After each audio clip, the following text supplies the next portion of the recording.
What's up, guys? What's going on? I'm Paul. This is Pauline Theology's daily devotional, and we're going through the book of John.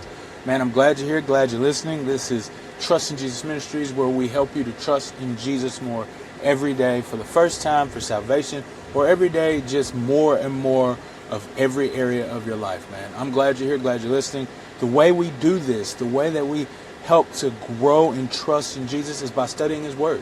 When you study His Word, you know more about Him. And when you know more about Him, then you gain this level of understanding of who He is, His character, His nature, and then that helps you to trust in Him, man. So I hope that going through this, I am helping you trust in Jesus. I hope that going through the Scriptures is helping you to learn how to study the Scriptures and trust in Jesus as well.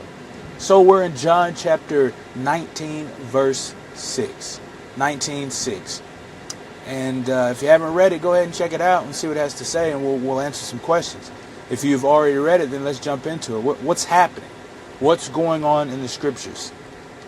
Well, after Pilate has brought Jesus out, and he says that there's no fault in him, that he's guiltless, that he is innocent, then the crowds cry out. The Pharisees, the Sadducees, the ruling elite, the servant, what John says is the servants of the temple, the servers of the temple, and the high priest, and they say, "Crucify him." They say, "Crucify him." That's what they want. And then Pilate responds with, "I ain't crucifying him, man. You take him, you crucify him, man. I don't find any fault in him." And so he's trying one more time to say that there is no fault in the man Jesus. And that if they do anything to him, murder him, it's on them. That's kind of what Pilate said. And we've been doing this with Pilate. We've been dancing this dance with Pilate for the past couple episodes, talking about how he is seeing who Jesus truly is, yet he's not acting justly upon it. He's not acting in good nature towards the information that he's received. That's what we're seeing with Pilate. And we're also seeing now that what the Jews want, the ruling elite, the Pharisees, the Sadducees, the scribes, all of these, what they want is the death of Jesus. And they will not be satisfied until this happens. So what is this scripture saying about God? He's in control.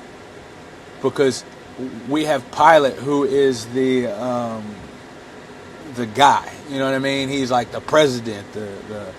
He's not the king. Caesar's king. But he is the person in that area where he is in command and control. Yet, Jesus said earlier, the only control that he has is the one that the Father has given him.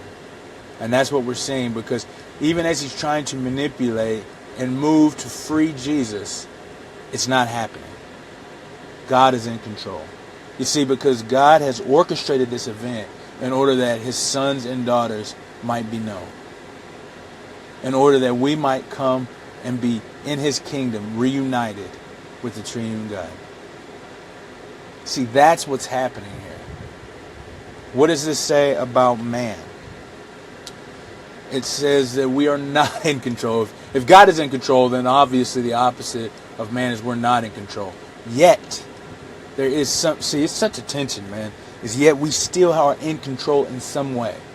Because you see, Pilate is doing everything he can to absolve responsibility. And this is all in his own will. But he does not do it. Actually, he doesn't do everything he can, because if he did, he would just release Jesus, because that's what he could do. But he doesn't. He doesn't. So how do we apply these truths to our lives? I think it's important for us to recognize the control of Jesus and submit to his authority. Because when we seek to do our own will, it does not work out the way that we think or believe it would. The Father, the Son, and the Spirit, the triune God, the Holy One of Israel, they know best. He knows best. He knows best. And so we must trust him. And that's what we're about here, trying to trust in Jesus more. Hey, I appreciate you guys for listening. And I'm sorry. How do we apply these truths in our lives?